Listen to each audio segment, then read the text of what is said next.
ladies. Thank you so much for being part of my YouTube channel. My name's Angela. I'm really happy to have you here. And I want to talk to you about something that I know is very common for females as they are entering into their 40s, possibly early 50s, and you may still be having a regular or irregular cycle. And what often happens is women start to suffer from quite debilitating fatigue as they lead up to and come into their period. And sometimes this fatigue is so bad that they can barely get out of bed, barely get their day going, and often they can't. They have to cancel work, they have to cancel all of their social events, they have to stay home, maybe even lie in bed. They just can't get out and get anything done. They're just too tired. They can't focus. They need to just let everything just calm down. And this isn't really great reality for females because if this is happening month after month and it's happening for, up to a week or two, either leading up to or during your period, it's going to really take you out of the action for a good part of your life. So we need to figure out why this potentially could be happening to you more as you get into your 40s and early 50s if you didn't have the symptom prior to, because it is common to have the symptom get worse. And we want to talk about why and what you can do about it so you can get your life back. What I have found is the two most common reasons why the fatigue tends to get worse leading up to your cycle and as it starts or during in your 40s and beyond as a female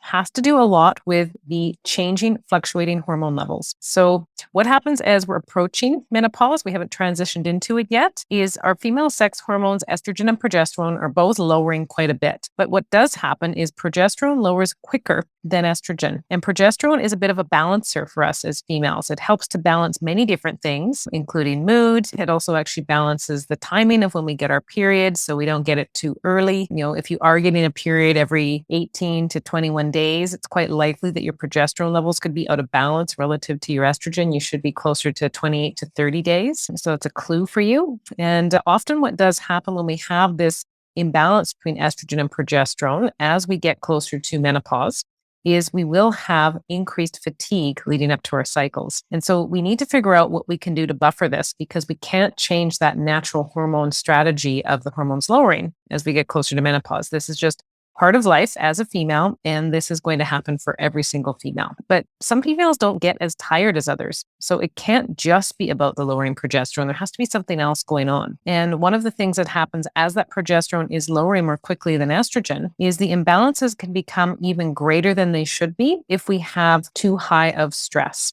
And this is so common for females, I find, especially in this age range. Many females are busy at home. They're busy with their partner or with their family, with their kids, busy running a household or being a big part of that. Many females are busy working as well. Many females have very busy, intense roles in their job where they have to be very attentive. Many females in this time period of life have multiple activities outside of their work going on. You may be at a soccer game one minute, doing some things to manage your aging parents the other minute, attending a social event for someone in your family the next. There's always something going on. It's very, very common for women to feel the busyness type of stress in this time of life.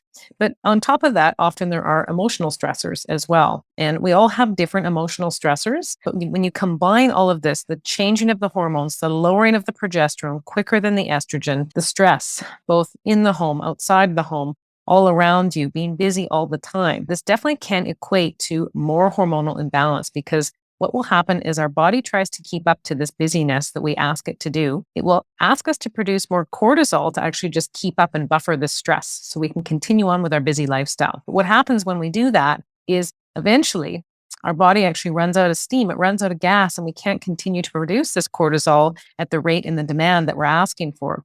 So what the body will do, it's quite clever, is it will start to utilize some of our female sex hormones to basically steal and produce cortisol so that we can keep going, we can keep up with our busy everyday lives. The problem with this is, especially as you get into your 40s and early 50s, is your progesterone levels are already significantly on the decline. Guess what? They're going to decline that much more quickly if you're also under a lot of stress. And with this can come not only the fatigue leading up to and maybe at the start of your period, but it sometimes can also start to result in heavier bleeding as well. And that sometimes is part of the fatigue factor. It can lead to things like low iron and anemia, which also makes us fatigued. So you can see how it can become a real cycle if we don't start to understand where this is coming from, and then we can understand how to interject on it.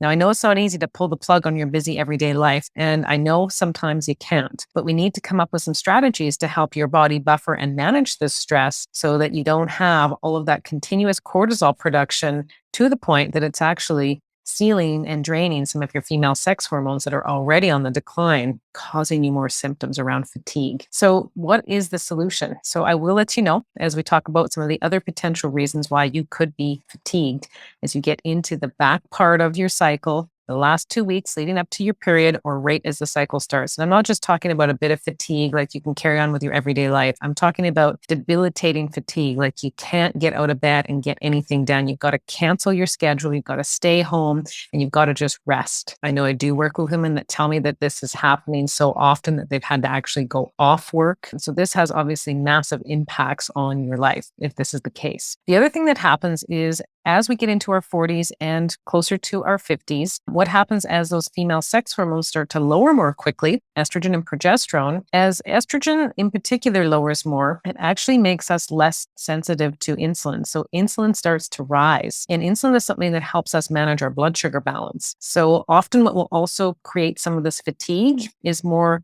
imbalances in our blood sugars. And many females that I speak with that are having this debilitating fatigue tell me they don't eat that much sugar. They have a fairly healthy lifestyle. But some females, you'd be surprised when you think you have a healthy lifestyle. I know I thought that as well before I really dove in and looked at what I was doing with my diet. And there's many things that can contribute to spikes and lifts in blood sugar, and you may or may not be aware of it. You will actually be, again, a little bit more sensitive to this as your female sex hormones lower, especially estrogen. These fluctuating blood sugar levels can give us highs and make us feel, energetic for a short period of time, but it's often followed by a crash and we feel low and so low that we can barely even continue on with the things that we're supposed to be doing in our day, to the point that we may need to even lie down and have a nap. We need to figure out how we can help to buffer these changes as estrogen starts to lower, insulin becomes less sensitive, and it starts to gradually rise. There is a couple of solutions to both of these things that I spoke about, that higher stress, that change in blood sugars that happens as our female sex hormones lower as we get closer to that transition into menopause.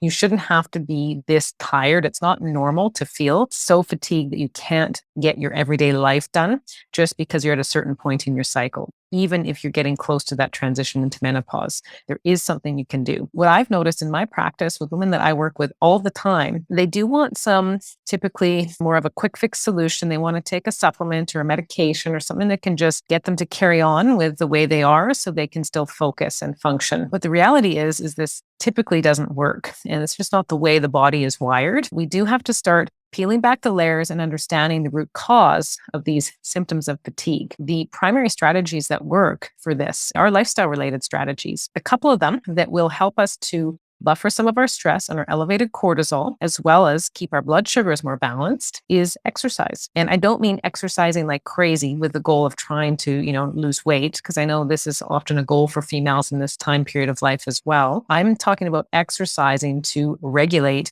hormone levels. And so that can be as simple as making sure you go out for a walk, maybe a light jog, maybe a hike, maybe a short workout at the gym.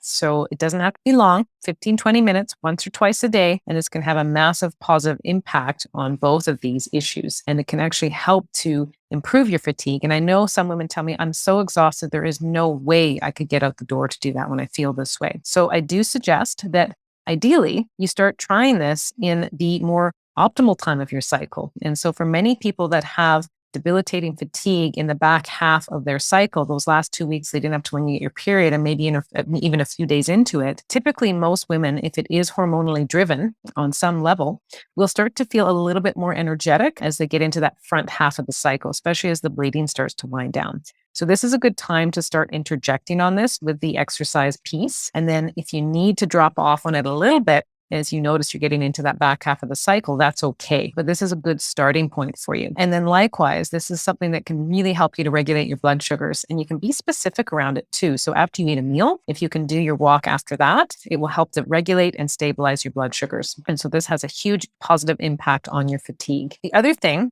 that I've found is essential is diet. And I don't mean going on a diet, calorie restriction, these kinds of things. What I'm talking about is actually just having a healthy whole foods diet that has well evenly distributed macronutrients. So those are your carbohydrates, your fats, and your proteins. And I find many women, they do have other struggles, often struggles with weight and their metabolism in this time period of life. And they're going on these more extreme food plans where they bring in no to zero carbohydrates and really high protein. It's very common, or high protein, high fat. And what I would say is this actually can sometimes, for many females, backfire over time. And it can actually be quite hard on some of the organ systems of your body over time, especially as you get closer to menopause. You do want to have some carbohydrates coming in. You just need to make sure they're the right kind. You don't want the really sugary carbohydrates coming in, the white breads, the white rice, the white sugary foods, all of those baking goods and that kind of thing. You want to make sure you're bringing in complex carbohydrates, and you also want to make sure that you're bringing in lots and lots of vegetables, because this is something that's going to have a huge impact on stabilizing your blood sugars. This is sometimes one of the root causes of why women are struggling with so much fatigue, even though they think it's related to their hormones, and it somewhat is because the hormone levels are changing. We need to understand what it's doing to our body as those hormones change. And so again, we have to pay more attention to our blood sugars as we get into this time period of life. So I hope that helps you. I hope that gives you a couple of tips and a bit more understanding of why you could be feeling so debilitatingly fatigued at that back half of the cycle as you get closer to and transition to having your period. And you probably are quite frustrated. I imagine it's happening month after month after month. It's probably impacting, if not feeling like it's almost ruining your life. I do want to let you know there is a way to get the balance back. I've given you a couple of lifestyle tips, but the other thing that is essential to do if you are suffering from this fatigue is to make sure that you get the proper lab testing done to understand what's happening with your hormones, also with your blood sugars. I am a functional medicine practitioner, and I do work with females all the time with this concern. I make sure that we do the proper lab testing so that we can understand how to customize an individualized plan for you to rebalance not only the sex hormones as they lower, but also your cortisol levels and your blood sugars. And this most often results in improved energy throughout your cycle. You don't have those highs and lows anymore, especially those lows at the back half, which does tend to make women quite a bit happier, more productive, more connected in their life. So if you're looking for that, please feel free to reach out to me. You can connect with me through my website if you want to book a complimentary consult where we can talk about your health and if it may potentially be a good fit for us to work together to help you rebalance it. My website address is www.angelasimpsonfunctionalmedicine.ca. Thank you so much for coming to my YouTube channel, and I look forward to bringing you more videos to come. Bye for now.